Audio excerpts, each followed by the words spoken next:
Saludos y bienvenidos a este nuevo episodio de Verdad y Fe Podcast. Mi nombre es Rick Lipset y estamos hoy en el episodio número 194, titulado con la pregunta: ¿cómo sé que el Dios de la Biblia es el correcto?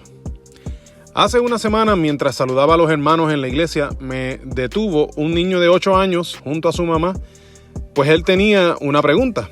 La mamá fue quien puso en palabras lo que el niño quería saber, pero él con su cabeza asintió como que estaba de acuerdo que esa era su pregunta. Y la pregunta fue: ¿cómo sé que el Dios de la Biblia es lo correcto? Recuerda que tú también puedes enviarnos tus preguntas a preguntas@verdadyfe.com. Bueno, luego de recoger mi quijada en esa ocasión, la cual se fue al suelo ante la pregunta del niño, y pues retomar mi compostura, felicité al muchacho por estar pensando profundamente en lo que le están enseñando sobre Dios y la Biblia en su casa. Pienso que esto es una interrogante que muchas veces tenemos todos, sin importar la edad. Es una pregunta cuya respuesta requiere de varios elementos y desempacar cada uno para obtener un resultado. Así que voy a ofrecer una ilustración para contestar. Cuando conocí a mi esposa fue gracias al jefe que ella tenía en el hotel donde trabajábamos ambos. Él nos presentó para que comenzáramos a conocernos. Antes de que nos presentara, yo solo miraba de lejos a la muchacha que me hacía flotar sobre el piso. A la vez que empezamos a dialogar, nos fuimos conociendo poco a poco. Si el jefe no nos hubiese presentado y solo me hubiese hablado de ella, yo lo máximo que hubiese podido hacer era saber de Noemí, quien hoy es mi esposa, pero jamás conocerla, a menos que hubiese conseguido la valentía de presentarme yo mismo. Fue solo a través de lo que yo le decía a ella de mí que me logró conocer poco a poco, y yo a ella según lo que me compartió de ella. Si llevamos esta misma lógica a términos sobrenaturales y analizamos cómo conocemos a Dios, el mismo principio se repite. Si recordamos el argumento a favor de la existencia de Dios que llamamos el Kalam, el cual ya publicamos en un episodio anterior y voy a dejar el enlace aquí en la descripción, la conclusión de que Dios existe es en base a lo que creó. O sea, si la creación es material, por ejemplo, entonces su creador no puede serlo porque no había materia antes de que creara. Significa que Dios es inmaterial. Un Dios inmaterial se escapa de lo perceptible por nuestros sentidos. Por lo tanto, para el ser humano es absolutamente imposible conocer a Dios solo con reflexionar en lo creado. Podríamos concluir que hay una necesidad de un Dios, pues si hay diseño, hay un diseñador, pero como no forma parte de lo que alcanzamos por los sentidos, no podríamos conocerle como le podemos conocer hoy día. Significa que la única manera en que podemos conocer a Dios es si Él mismo se nos revela. Si Dios nos dice quién Él es de una manera en que nosotros sí podamos acceder, entonces gozamos de esa oportunidad. Pero la iniciativa tiene que ser completamente de Dios. Inicialmente Dios sí se reveló a nosotros en las Escrituras. Para el pueblo de Israel, lo que conocemos como el Antiguo Testamento o la Ley, era la evidencia rotunda de que Dios existe y se quería relacionar con ellos. En esos textos, los israelitas descubrieron el carácter de Dios y cómo Dios deseaba que se acercaran a Él. Así que, de la misma manera en que mi esposa Noemí me reveló su persona por medio de sus palabras, Dios se reveló a su pueblo por medio de las suyas. Pero la historia no termina ahí. Cuando Jesús nació, el Evangelio de Juan nos dice en Juan 1:14, lo voy a leer en la Nueva Traducción Viviente, dice así, y cito: «Entonces la palabra se hizo hombre y vino a vivir entre nosotros. Estaba lleno de amor inagotable y fidelidad. Y hemos visto su gloria, la gloria del único Hijo del Padre». Cierro cita.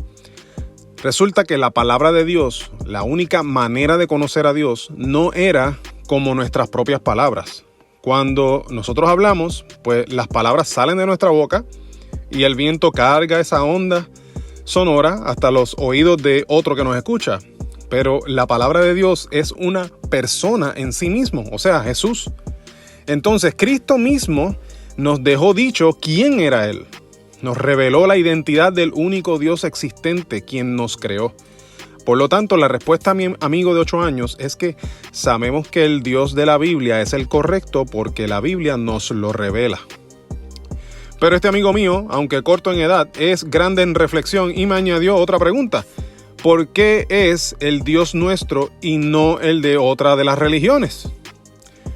recogí nuevamente mi quijada del piso porque es más fácil, pienso yo, contestar esta pregunta en un podcast o un artículo en internet que vas a poder leer varias veces o darle para atrás y volver a darle play si es en audio o video.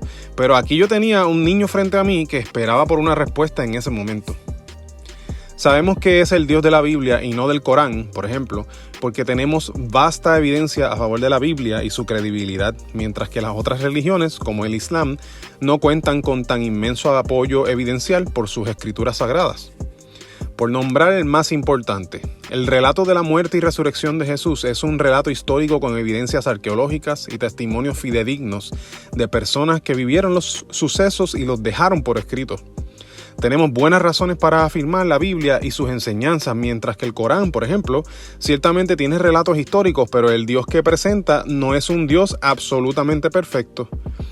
Alá odia a sus enemigos, por ejemplo, y manda a Mahoma a obligar a estos a creer, a veces por medio de la fuerza.